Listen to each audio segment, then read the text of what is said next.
पोखरा महानगरपालिका 4 नम्बर वडाका दुई दाजुभाइ प्रकाश र रविन्द्र कोइराला मिली सञ्चालन गरेको पोखरा महानगरपालिका 26 लेखनाथमा रहेको कुनो एकीकृत कृषि फर्ममा पुग्दा अलग्गै महसुस हुन्छ।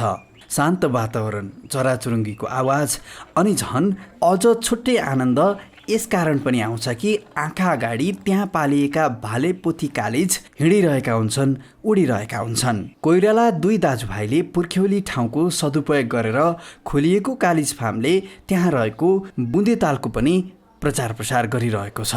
1 वर्ष अगाडि मात्र दुई दाजुभाइले त्यहाँ कालिज भित्राएका थिए। नेपालमा पनि कालिज पालनको राम्रो सम्भावना रहेकाले उनीहरूले कालिज पालन मात्र गरेनन्, अरूलाई कालिज पाल्नका लागि प्रोत्साहन स्वरूप उनीहरूले राम्रो व्यावसायिक गाइडलाइन्स पनि दिन्छन्। अहिले त त्यही चल्ला उत्पादन हुन्छ र उनीहरूले अरूलाई चल्ला पनि उपलब्ध गराउँछन्। कुनो एकीकृत कृषि फार्म कोइरालाको कुनो भनेर अहिले लेखनाथमा सर्वविदितै छ। कुनो एकीकृत कृषि फार्मले अहिले कुनो रेस्टुरेन्ट सञ्चालन पनि गरेको छ। त्यहाँ गएर कालिजका परिकार पनि तपाईँले पाउन सक्नुहुन्छ। थप जानकारी लिउँ प्रकाश कोइरालाबाट। उहाँ कुनो एकीकृत कृषि फार्म र कुनो रेस्टुरेन्टको सञ्चालक हुनुहुन्छ। लकडाउनको बेलामा हाम्रो रेस्टुरेन्ट त हाम्रो ठप्पै छ। अहिले तपाईँको फार्ममा तपाईँको यो उत्पादनको समय हो हाम्रो। यसको यही भएको हुनाले हाम्रो चाहिँ अहिले उत्पादनको कार्य चाहिँ फार्म चाहिँ जेनतेन गरेर चलाइरहेको छ। समस्या त छ, यो दाना ढुवानीको लागि पनि समस्या छ। अब अरू विभिन्न चाहिने हामीलाई चाहिँ सामानहरू पनि यो लकडाउनको समस्याले गर्दाखेरि सबै कुराहरू बन्द भएको हुनाले सबैलाई परेको समस्या हो, त मलाई पनि छ। जस्तो यो रेस्टुरेन्ट ठप्पै छ यति बेला, यो कालिज फार्म चाहिँ कतिको उत्पादन अनि त्यस पछाडि कालिजका यी सङ्ख्याहरू कति छन्, के छन् तपाईँहरूको चाहिँ? अब पछिल्लो समय कालिजको अलि असुरक्षित भएको हो कि भन्ने महसुस पनि बिस्तारै हुँदै आएको छ अन्य कालिज फार्महरू हेर्दाखेरि। तपाईँको चाहिँ के छ? अब रेस्टुरेन्ट त बन्द भए पनि हाम्रो फार्ममा तपाईँको अहिले उत्पादनको काम चाहिँ भइरहेको छ। हामीसँग करिब 250 देखि माथि नै पोथी छ। 250-350 होला, लगभग 100-150 जति भाले छ। अब जसमध्येबाट दैनिक करिब 200-250 अन्डा उत्पादन हुन्छ। हामीसँग हप्तामा 1400-1500 अन्डा निस्किन्छ। अनि त्यसबाट चाहिँ अब चल्ला चाहिँ लगभग त्यो अन्डाबाट हाम्रो हप्तामा नै चल्ला चाहिँ करिब 1200-1400 जस्तो निस्किन्छ अन्डा, के अरे चल्ला। अनि सुरक्षाको कुरा चाहिँ हाम्रो यहाँ फार्मभित्र र बाहिर गरेर करिब 1500-16वटा सिसी क्यामेरा रहेको छ। र यस्तै भविष्य पर्ने समस्या जस्तै वन्यजन्तुहरू अनि जङ्गली जनावरहरू अनि बाहिरी मान्छेहरू अथवा मान्छेबाटै पनि जोगाउनुको लागि चाहिँ हामीले चाहिँ यो तारको यो हाम्रो खोरको वरिपरि लगभग सबै कम्पाउन्डमा चाहिँ हामीले यो करेन्ट, यो विशेष प्रकारको करेन्ट हुन्छ, यो चाहिँ प्रवाह गर्छौँ हामीले। अब यो करेन्टले गर्दाखेरि चाहिँ कुनै चिज अथवा चाहिँ कुनै चिजले छोयो अथवा कुनै वस्तु त्यहाँबाट भित्र छिर्न खोज्यो त्यो भने हाम्रोमा चाहिँ यो सेक्युरिटी साइरन हुन्छ। हाम्रोमा चाहिँ यहाँ साइरन बज्छ। र प्लस हाम्रो यहाँ भाइहरू हुनुहुन्छ, भाइहरूको कस्तो छ भने तपाईँको अहिले नाइट ड्युटी हुन्छ। डे सिफ्ट एउटा, नाइट सिफ्ट एउटा। रातभरि चाहिँ एकजनाको चाहिँ यो खोर हेर्ने ड्युटी पनि हुन्छ, खोरको बाहिरदेखि लिएर सम्पूर्ण कुराहरू। र अहिले चाहिँ चल्ला भएको हुनाले चाहिँ चल्लालाई पनि अलिक केयर गर्नु पर्ने भएको हिसाबले सिफ्ट वाइज ड्युटी हुन्छ। जस्तो यहाँनिर चाहिँ तपाईँहरूले पहिलेदेखिबाटै गर्दै आएको व्यवसाय एक हिसाबले धेरैजनालाई यो नाम थाहा हुनसक्छ, तर एड्रेस, ठाउँ कसरी के पाउँछ यहाँ, के हो त नि यसको उद्देश्य? अब हुन्छ नि त व्यवसाय गरिहालेपछि तपाईँहरूले चाहिँ अब बाहिर बेच्ने नबेच्ने आफ्नो ठाउँमा छ, तर ठ्याक्कै तपाईँहरूको एउटा मैले चाहिँ यो उद्देश्यले चाहिँ यो फार्म खोलेको भन्ने चाहिँ के थियो त्यस्तो? उद्देश्य त सुरुमा त खासै त्यस्तो साह्रो उद्देश्य त केही पनि थिएन। फार्म पनि मैले विगतदेखि भन्दै आएको कुरा चाहिँ के थियो भने हाम्रो यो पैतृक जग्गा हो, आफ्नै जग्गा भएको हुनाले चाहिँ अब यसलाई चाहिँ केही गरौँ, यसलाई चाहिँ सदुपयोग गरौँ भन्ने हिसाबले चाहिँ लागि। पहिला जस्ट फार्म हाउस टाइपको मात्र गर्ने प्लानिङ थियो। पछि आउँदै जाँदाखेरि तपाईँको चाहिँ काम गर्दै जाँदाखेरि कालिज यता कता मैले सुने त्यसको बारेमा चाहिँ बुझ्दै जाँदाखेरि होइन यो मैले गरेर सक्ने रहेछु जस्तो मलाई फिल भएर म चाहिँ यसमा चाहिँ लागेँ र लाग्दै जाँदाखेरि तपाईँको कलेज पालेपछि अब रेस्टुरेन्ट पनि गर्ने योजना भयो। अब यो रेस्टुरेन्ट गरेपछि रेस्टुरेन्टमा चाहिँ माग चाहिँ उच्च भयो फेरि जति मसँग केही मात्रामा थियो पहिला अब मैले चाहिँ सबै बेच्न सक्थेन। जस्तै अहिले उत्पादन भइरहेको छ त्यसको लागि भाले पोथी त त हामीले बेच्दैनौँ र भाले चाहिँ सीमित मात्रामा जस्तै अब त्यो चाहिने भन्दा बढी भाले मात्र हामीले सेल्स गर्थ्यौँ।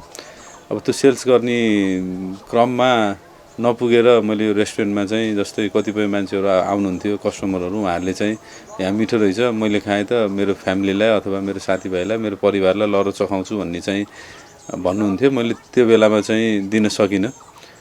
अब यो समयमा चाहिँ अब आगामी वर्षमा अब आउने मान्छेलाई पनि पुर्याउने र प्लस तपाईँहरूले घरमा लिएर जान्छु भन्ने मान्छेहरूलाई पनि पुर्याउने चाहिँ लक्ष्य राखेको छु। त्यसको लागि चाहिँ अहिले करिब मैले अब अहिलेको अनुसारले त मैले 4,000 राख्छु भन्ने मेरो सोच थियो थोरैमा। अब यो लकडाउनको अथवा चाहिँ यो देशको अथवा यो विश्वको नै यो माहौल हेर्दाखेरि चाहिँ के हुने हो कसो हुने हो भन्ने त्रासको एउटा चाहिँ वातावरण छ। लगानी गर्नु पनि खुलेर लगानी गर्न सक्ने कन्डिसन पनि छैन र लगानी गरिहालेर तपाईँको भोलि तपाईँको यो कोरोना अब अहिले तपाईँको आजको समयमा 101 पुगिसक्यो। अब यो त बढ्दै गयो भने इन्टु 10 टाइम्सले बढ्छ 10-100 टाइम्सले बढ्दै जान्छ। यो भयो भने त यहाँको स्थिति त भयावह हुन्छ र यिनीहरूलाई चाहिने आरा अथवा खुवाउन अथवा चाहिँ भोलि भयावहको स्थितिमा तपाईँको बेच्न पनि सकिँदैन। त्यो हिसाबले सोच्दैछु माहौल हेरौँ। अब थोरैमा 2,000 त जस्तै भए पनि राख्छु 2 देखि 4,000 को बिचमा चाहिँ मैले यो चाल चाहिँ अब प्यारेन्ट्स नै अब माउ नै उत्पादन गरेर राख्छु। कसरी आयो यो कालिज पाल्छु म भन्ने चाहिँ यतातिरको? अब तपाईँ त लगभग यता सुन व्यवसायी सुन पसलमा पनि आबद्ध हुनुहुँदो रहेछ अनि डेन्टल पनि तपाईँको आफ्नै डेन्टल सञ्चालन गरेर बस्नु भएको छ, ड्राइभिङ स्कुल छ, रिकन्डिसन छ। यो चाहिँ अलिक पृथक। अब यो चाहिँ जङ्गली पशुपन्छीसँग खेल्ने तर्फ गयो, यो चाहिँ प्रकृतिसँग गयो, यो चाहिँ कसरी भयो? अनि कालिजलाई चाहिँ नेपालमा यो धेरैको यो एकदमै उत्सुकताको विषय पनि हो। नेपालमा चाहिँ यो कालिजलाई चाहिँ कसरी व्यवसाय गर्न सकिन्छ, यो कालिजको यो फार्म चाहिँ कसरी सञ्चालन गर्न सकिन्छ, त्यस विषयमा चाहिँ बताइदिनु अलिकति। अब यो कसरी आयो भन्दा पनि मैले अघि नै भने चाहिँ फार्म हाउस टाइपको अब विभिन्न व्यवसाय त गरियो गर्दा लगभग 18-20 वर्ष नै भयो म लगभग व्यवसायमा लागेको। लगभग सानै उमेरबाट नै सुरु गरियो, सानोतिनो यताउता गर्दा धेरै व्यवसाय गरेँ मैले। त्यसमध्येमा तपाईँको काम गर्दै जाँदाखेरि यो कृषि क्षेत्रभन्दा पनि फार्म हाउस टाइपको जस्तै साथीभाइसँग यसो आफूलाई रिफ्रेस हुने टाइपको सोचेर मैले चाहिँ यो सोचेको थिएँ। खास अब यो जग्गा पनि युटिलाइज हुने, संरक्षण पनि हुने। अब आफू यसो कहिलेकाहीँ फुर्सदमा यसो कहिलेकाहीँ उतातिर थकित भएर आउँदाखेरि यतापट्टि चाहिँ आराम गर्ने ठाउँ जस्तो सोच थियो। अब यो काम गर्दै जाँदाखेरि अघि भने जस्तै हो, अब बनाउँदै जाँदाखेरि कालिज भन्ने आयो। अब यो नौलो चिज अब अलिकति मलाई चाहिँ नौलो नै गर्न चाहिँ मन चाहिँ लाग्छ। तपाईँको चाहिँ कस्तो भने व्यवसाय गर्दै जाँदाखेरि अब 2-4वटा व्यवसाय मैले अझै सोचेको थिएँ कि यो फार्म बाहेक पनि। अब माहौल यस्तै हुन गयो। अब त्यही हिसाबले चाहिँ सुरु गरियो। मैले सुरुमा अब इन्टरनेटमा नै सर्च गरेँ धेरै जसो। अब कतिको हावापानीमा हुन्छ अथवा चाहिँ कतिको टेम्परेचरमा हुन्छ अथवा हाम्रोमा सुइटेबल हुन्छ हुँदैन, यसको चाहिँ उत्पादन कसरी लिने, अब यसलाई चाहिँ कसरी बचाउन सकिन्छ, यसको आनी बानी के हो भन्ने कुराहरू चाहिँ हो। अब त्यो चाहिँ अब 1 वर्षको पिरियडमा चाहिँ धेरै कुरा मैले सिकेँ। र नेपालमा के छ भने कालिज सम्बन्धी चाहिँ फेरि हजुरले अघि सोध्नुभएको क्वेसन अनुसार कालिज सम्बन्धी चाहिँ विशेष गरी कोही विज्ञ पनि खासै कोही पनि हुनुहुन्न र कालिज सम्बन्धी पढाइहरू पनि खासै त्यस्तो कोही पनि छैन। र अब कतिपय साथीहरू बाहिर बसेर आएर सिकेर गरेर आउनु भएको छ। हामी त बिल्कुल नयाँ भयो। हामीले त अब यहीँबाट सिकेको। मेरो त अब पढेर भन्दा नि पढेर बुझेँ मैले चाहिँ। र यो कालिज पाल्नको लागि अब चुनौतीहरू त धेरै नै छ, गाह्रो छ। तपाईँको लगानी पनि बेसी नै लाग्छ अब त्यसको लागि चाहिँ अलिकति सोचेर विचार गरेर अब लगानी गर्दाखेरि चाहिँ पछि चाहिँ परिँदैन। जस्तै मेरै इक्जाम्पल हेर्दा पनि मैले अब आज केही नभए पनि 7-8 हजार चल्ला बेच्दैछु। मेरोमा उत्पादन भएको चल्लाहरू त्यो भनेको 1 वर्षको पिरियडमा मसँग भएको तपाईँको 300 वरिपरिको भालेले के अरे पोथीबाट उत्पादन भएको हो।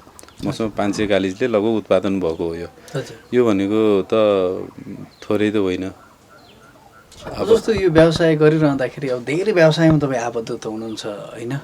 अब अलिकति मैले यहाँ तपाईँको एउटा अन्तर्वार्ता पनि हेरेको थिएँ, त्यहाँनिर चाहिँ म यो सरकारी ऊको चाहिँ आश गर्दिनँ भनेर भन्नुभएको थियो। अहिले कसरी दानिरहनु भएको छ यी कुराहरूलाई? झन् लकडाउनको समयमा होइन एकदमै गाह्रो हुन्छ नि। अब सरकारले चाहिँ अलिकति युवालाई मोटिभेट गर्नका लागि, प्रेरणा गर्नका लागि केही लोन चाहिँ दिइरहेको छ। तपाईँले चाहिँ त्यसलाई चाहिँ कसरी मेन्टेन गरिरहनु भएको छ?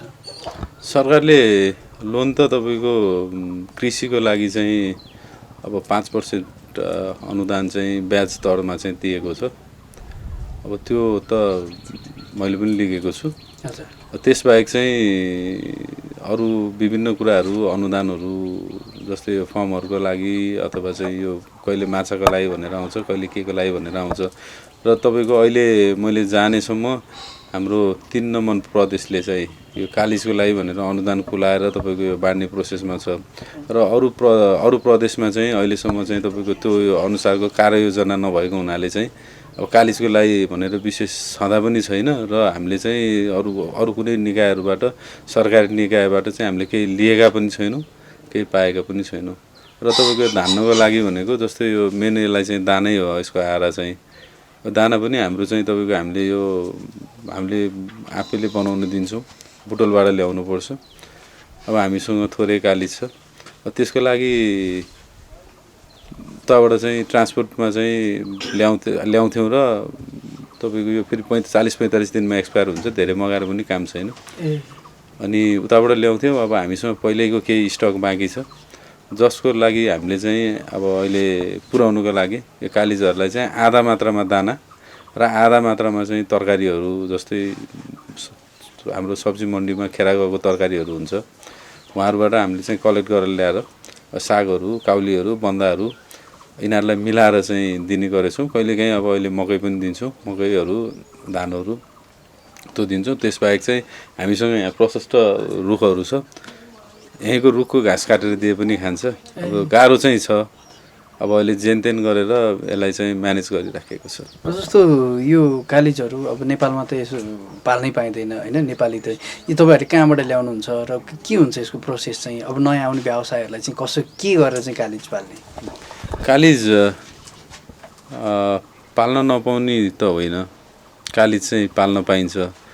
नेपाल सरकारले चाहिँ पाल्न अनुमति दिएको प्रजाति हो हामीले पालेको। यसलाई चाहिँ रिङ नेक प्रजाति भनिन्छ। र यो कालिज कस्तो हो भने हामीसँग नेपालमा चाहिँ हामीले कालिज भनिन्छौँ। हामीसँग विभिन्न थरीका कालिजहरू छ हाम्रो नेपाली जङ्गलीमा पाइने। त्यो बाहेकको यो भिन्न प्रजाति हो। त्यो भएको हुनाले यो प्रजाति चाहिँ नेपालमा छैन। त्यही भएको हुनाले चाहिँ यो प्रजातिलाई चाहिँ पाल्न दिएको हो। र पाल्ने सवालमा चाहिँ के छ भन्दाखेरि नेपाल सरकारले चाहिँ अहिले अनुमति दिन्छ। अब नेपाल सरकारबाट अनुमति मैले पनि लिएको छु। मैले लिएछु र मैले पालेको छु अनुमति लिएर भने जो कोहीले पनि पाल्न सक्नुहुन्छ। यसको लागि चाहिँ प्रोसेसहरू हुन्छ। त्यो प्रोसेसहरू चाहिँ कसैलाई चाहिँ आवश्यकता भएको खण्डमा म चाहिँ त्यसको चाहिँ सल्लाह सुझाव दिनेछु। अब जस्तो कालिजबाट अलिकति माथि फर्किने हो भने कुनो यो एउटा रेस्टुरेन्ट टाइप आउँछ। अब यसलाई चाहिँ कसरी तपाईँहरूले सञ्चालन गर्ने योजनामा हुनुहुन्छ? र यहाँ तपाईँको अघि भने जस्तै अब पहिले पुर्ख्यौली सम्पत्ति, पुर्ख्यौली यो ठाउँलाई चाहिँ मैले सदुपयोग गरेको भन्नुभयो। अब चाहिँ तपाईँहरूको योजना के छ त्यस विषयमा बताइदिनु न। योजना भन्नाले अघि नै मैले हजुरलाई अघि नै पनि भनेको थिएँ, कालिजको माग उच्च भयो, रेस्टुरेन्टमा मैले पुर्याउन सकिनँ। अब त्यो कालिज पालन भन्दा पनि मलाई त रेस्टुरेन्टबाट चाहिँ अलिकति राम्रो भएको छ। र भावी योजना भनेको कस्तो भने यो ठाउँमा अहिले फार्म र रेस्टुरेन्ट दुइटै छ। अब फार्मलाई अरू ठाउँमा सिफ्ट गरेर रेस्टुरेन्टलाई चाहिँ विस्तार गरेर जस्तै हामीसँग तल माछाको पोखरी छ, अहिले हामीले त्यो माछा हालेका छौँ र सबै थरी जस्तै अब टिनेजरदेखि लिएर फ्यामिली अथवा चाहिँ अब पारिवारिक हिसाबले साथीभाइको हिसाबले सबैलाई समेट्ने गरेर मैले यहाँ स्पेस एउटा दिमागमा चाहिँ एउटा भिजन चाहिँ बनाएको छु, जसमा चाहिँ बच्चाहरूलाई खेल्ने ठाउँहरूदेखि लिएर अब बस्ने ठाउँहरू सबै सेपरेट हिसाबको, अनि तपाईँको गार्डनहरू, अनि तल चाहिँ फिसिङ स्पेस, मान्छेले चाहिँ अब दिनभरि आफूले चाहिँ कति फिसिङ गर्नु मन लाग्छ माछा चाहिँ निकाल्ने, त्यसपछि हामीले चाहिँ त्यही हाम्रै फार्मको प्रडक्ट चाहिँ निकालिदिने। अनि तपाईँको यहाँ माथि चाहिँ अहिले तरकारीको बारीहरू चाहिँ मैले चाहिँ यो बनाउन लगाइरहेको छु।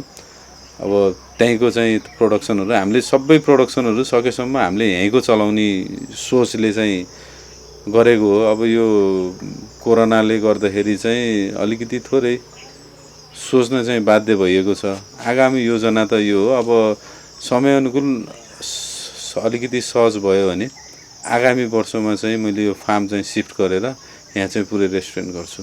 जस्तो यहाँनिर चाहिँ तपाईँको अलिकति हेर्ने हो भने एकदमै एक दिनका लागि चाहिँ भरपुर यहाँनिर आएर आनन्द लिन सकिन्छ यो ठाउँमा। तर अलिकति हाम्रा दर्शक महानुभावहरूलाई चाहिँ यो ठाउँमा कसरी पुग्न सकिन्छ त्यो कुराहरू पनि जानकारी दिनुहोस्। यो ठाउँ भनेको हाम्रो पोखरा भनेको त्यसरी नै चिनिन्छ, 7 तालको सहर भनेर। अब अहिले चाहिँ महानगरसँग गाभिएपछि 8 तालको सहर भएको छ, जसमध्ये हामीसँग यहीँ नजिकै अगाडि रहेको छ गुदेताल। अब गुदेताल भनेर कतिले चिन्नुहुन्छ अथवा कतिले चिन्नुहुन्न। हामी चाहिँ गुदेतालको सँगै छौँ। हामी पोखरा महानगरपालिकाको वडा नम्बर 26 स्थित गुदेतालको कोइराला कुनो भनेर चिनिन्छ यो ठाउँलाई। हामी चाहिँ त्यहाँ छौँ र यहाँ आउनको लागि चाहिँ पोखरा पृथ्वी राजमार्गबाट करिब पृथ्वी राजमार्ग भन्नुभन्दा पनि पोखराबाट चाहिँ तपाईँको 3 किलोमिटर अगाडि आइपुगेपछि हामी बुढी बजार आइपुग्छौँ। पोखरातिरबाट आउँदाखेरि त्यहाँबाट देब्रेपट्टि हामी चाहिँ 1 किलोमिटर पिच बाटोमा अगाडि हिँडेपछि हामी गुदेतालमा पुग्छौँ। गुदेतालसँगै रहेको हाम्रो यो कुनो रेस्टुरेन्ट अथवा कुनो कालिज फार्म छ, त्यहाँबाट चाहिँ हामी आउन सकिन्छ। जस्तो यी कुराहरू त सबै भयो, लगभग सबै कुराहरू आइसके र तपाईँ प्रत्यक्ष रूपमा एउटा युवा हुनुहुन्छ। सबै युवाहरूले तपाईँमा हेरेर चाहिँ धेरै ठाउँमा लगानी गर्न एउटा प्रेरणा पनि पाउँछन्। जस्तो तपाईँ सुनचाँदी व्यवसायमा पनि आबद्ध हुनुहुन्छ, ड्राइभिङ स्कुल पनि छ, तपाईँको डेन्टल पनि छ, रिकन्डिसन पनि छ र तपाईँ प्रत्यक्ष भन्ने हो भने धेरैको एउटा कतिले याद गर्नुभयो भएन, तपाईँ मोडलिङमा पनि हुनुहुन्छ, एडहरू तपाईँ खेलिरहनु भएको छ। यो ठाउँबाट बिस्तारै हेर्ने हो भनेदेखि तपाईँलाई हेरेर धेरैजनाले सिक्छन्। ती अब चाहिँ म चाहिँ केही गर्छु भन्ने ती नयाँ पिँढीलाई चाहिँ के भन्न चाहनुहुन्छ? अब नयाँ पिँढी भन्नुभन्दा पनि तपाईँको समग्र नेपाली नै भन्नु पऱ्यो। कतिपय साथीहरू अथवा आफन्तहरू विदेशमा हुनुहुन्छ, अहिले आफ्नै माटोमा आउँ भन्ने उहाँहरूलाई पनि छ, आउनु पाउनु भएको पनि छैन। अब कतिपय ठाउँमा अल्पत्र परेर बस्नु भएको छ, त्यो उसलाई चाहिँ तपाईँको जस्तै अब उहाँहरू केही फर्केर चाहिँ धेरैको सोच चाहिँ अब अहिले पनि मैले जस्तै चल्ला बिक्रीमा भनेर राखिसकेपछि पनि विदेशबाट मलाई केही नभए पनि दिनमा 5-7वटा फोन आउने गर्छ। उहाँहरूले भन्नुहुन्छ तपाईँको नेपालमा म आउँछु, तपाईँको चाहिँ अब हेरेँ मैले इन्टरभ्यूहरू हेरेँ, अब के छ कसो छ भनेर सोध्ने चाहिँ गर्नुहुन्छ। र समग्रमा हामीलाई चाहिँ अब यो कृषि पेसा भनेको मैले अहिले साथीहरूलाई नि भन्दै गर्छु, मैले समयमा राम्रै काम गरेछु जस्तो फिल हुन्छ। किनभने मेरो अरू विभिन्न व्यवसायहरू अहिले सबै स्टप छ र कतिपय साथीहरू घरमा बस्नुहुन्छ। अब विभिन्न स्ट्रेस त हुने नै भयो यो समयमा। अब स्ट्रेस त मलाई पनि छ, किनभने अब एक ठाउँमा मात्र भएर भएन, अरू सबै ठाउँको धान्नै पऱ्यो, सबै ठाउँमा स्टाफहरू हुनुहुन्छ, अब सबै कुराहरूको म्यानेज त गर्नै पऱ्यो। अब त्यसको लागि चाहिँ मलाई पनि गाह्रो छ, तर पनि अहिले यो भुलाउने ठाउँ अथवा चाहिँ अलिकति केही नभए पनि सबै ठाउँबाट चाहिँ लस भएको अलिकति तपाईँको चाहिँ सपोर्ट गर्ने ठाउँ अलिकति धकालिदिनुको लागि चाहिँ यो चाहिँ मलाई साबित भएको छ। र हाम्रो नेपाल चाहिँ कृषि प्रधान देश हो। हामीले चाह्यौँ र गर्न सक्यौँ भने यहाँ जति पनि हुन्छ। हामीले आफ्नो माटोमा हामीले गऱ्यौँ भने नहुने केही पनि छैन। र तपाईँको कृषि व्यवसाय भनेको एउटा कुरा कस्तो भने एकदम गाह्रो व्यवसाय हो र रहेछ पनि। मैले त यस्तो थियो यस्तो होला भन्ने म त सोचेर त गरेको थिएन। म त एउटा फर्म गर्छु अनि आनन्द कहिलेकाहीँ आउँछु जान्छु भन्ने सोच थियो। अब अहिले सबै कुरा बिर्सेर बिहानै उठेदेखि साँझसम्म बाहिर भए पनि मेरो ध्यान नै यहीँ हुन्छ। अब त्यो भएको हुनाले चाहिँ यो व्यवसाय चाहिँ गाह्रो छ, खटिन चाहिँ पर्छ। अरू व्यवसाय जस्तो लगानी गरेर छोडिदिएर अथवा चाहिँ मसँग पैसा छ भनेर मात्र पनि हुँदैन। यसमा चाहिँ तपाईँको आफ्नो लगाव, आफ्नो झुकाव, आफ्नो मेहनतदेखि लिएर सम्पूर्ण कुराहरू बुझेर, जस्तै कालिज भन्नु कालिज पालेर करोडपति बनिन्छ भनेर हामीले विभिन्न मिडियामा देख्दै पनि आएका छौँ। अब त्यो कुराहरू सुन्दै आएको पनि छौँ। अब कालिजै पाल्न पनि पर्दैन करोडपति बन्नलाई। हामीले जे गरे पनि अथवा जसो गरे पनि अथवा अलिकति लगाव लिएर काम गर्ने भने हामी चाहिँ सफल बन्न चाहिँ सक्छौँ। भनेपछि नयाँ व्यवसायी जो कालिज पाल्न चाहनुहुन्छ उहाँहरूलाई तपाईँबाट एकदमै सहयोग हुनेछ र तपाईँलाई चाहिँ कसरी सम्पर्क गर्ने? अब हामीलाई सम्पर्क गर्नुको लागि हामीसँग हाम्रो नम्बर रहेको छ 98560 98560 98460 45613। यो दुईवटा नम्बरमा सम्पर्क गर्नु भने हामीसँग सम्पर्क गर्न सक्नुहुन्छ। र अहिले हामीसँग चल्ला पनि उत्पादन भइरहेको छ। हामीले चाहिँ एक दिने चल्ला बेच्छौँ। एक दिने चल्लाको 1500 रुपियाँ लिन्छौँ र उहाँहरूलाई चाहिँ अब एक दिने चल्ला कसैलाई हुर्काउन गाह्रो हुन्छ भन्नुहुन्छ भने अब हामीसँग 15 दिनको, 1 महिनाको, 1.5 महिनाको त्यो साइज हेरिकन सबै चल्लाहरू छ। कोही इच्छुक हुनुहुन्छ भने फोन गर्न सक्नुहुन्छ र यस विषयमा बुझ्न चाहनुहुन्छ भने हामीलाई सम्पर्क गर्न सक्नुहुन्छ। हजुरहरूले सम्पर्क गर्नुभयो भने हामीले चाहिँ यसमा चाहिँ चाहिने लागतदेखि लिएर अनि सम्पूर्ण कुराहरू चाहिँ हामी चाहिँ स्पष्ट रूपमा बताइदिन्छौँ। यो हाम्रो 5 दिनको चल्ला हो कालिजको। यसलाई चाहिँ हाम्रो यसमा 500को हाराहारीमा छ चल्लाहरू। यसलाई चाहिँ हामीले चाहिँ निश्चित एउटा टेम्परेचरमा राखेको हुन्छौँ। हामीले यसलाई बडीमा 30 डिग्री नगर्ने र 27 डिग्री नगर्ने गरेर टेम्परेचर मेन्टेन गरेर राखिरहेको हुन्छौँ। र साथै यसलाई चाहिँ दिउँसोदेखि बेलुकासम्म पुरा दिनमा चाहिँ रोटेसनमा चाहिँ दिनदिनै हेर्ने, यहीँ कुरेर बस्ने अनि अलिअलि म्युजिक लगाउने गरिरहेको हुन्छौँ हामीले। र यिनीहरूलाई चाहिँ विशेष गरेर गुटमुट्ट हुन नदिने, लाइट बाल्ने, अलिक गुटमुट्ट भएर बस्यो भने अलिकति चलाइदिने। गुटमुट्ट भयो भने मर्ने सम्भावना बढी हुन्छ। त्यसरी चाहिँ यसलाई चाहिँ केयर गरेको हुन्छ हामीले। म्युजिक चाहिँ किन बजाउनु? त्यो नतर्सिस हुनको लागि हो। यिनीहरू चाहिँ तर्सिन्छ, त्यो भएको हुनाले म्युजिक लगाइदिन्छ, तर्सिन्छ। त्यो हुन्छ। अनि त्यसपछि हामीले यिनीहरूलाई चाहिँ केयर गर्दाखेरि कतै चोटपटक लाग्छ कि लाग्दैन भनेर चाहिँ चल्लाहरू पनि हामीले चाहिँ वाच गरिरहेको हुन्छ। इनकेस चोट लागेको रहेछ भने हामीले यो ठाउँमा अलिकति यो छुट्टै चोट लागेकोहरू चल्लाहरूलाई चाहिँ हामीले छुट्टै राख्छौँ। यो राख्नुको कारण भनेको यसमा इनकेस चोट लागेको रहेछ भने अर्को चाहिँ सधैँ आएर चाहिँ यसलाई थुम्छ।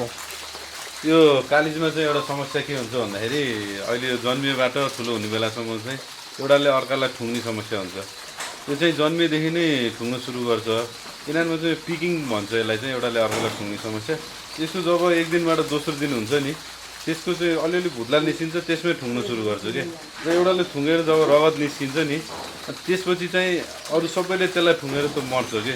त्यो भएको हुनाले चाहिँ यिनीहरूलाई चाहिँ अलिकति सुरक्षित तरिकाले हामी यहाँ बसेर भाइहरूको चाहिँ अब ड्युटी छ सिफ्ट वाइज, उहाँहरूले चाहिँ तपाईँको यो टाइम टु टाइम हेर्नुहुन्छ। तपाईँको चाहिँ यिनीहरूलाई चाहिँ अब जस्तै बत्ती टेम्परेचर पुगेन भने एकै ठाउँमा तपाईँको खाँदिन्छ होइन। अब तपाईँको चाहिँ अनि त्यो भएको हुनाले यिनीहरूलाई चाहिँ छुट्याएर गरेर अलिकति विशेष ध्यान चाहिँ पुर्याउनु पर्छ यसको लागि।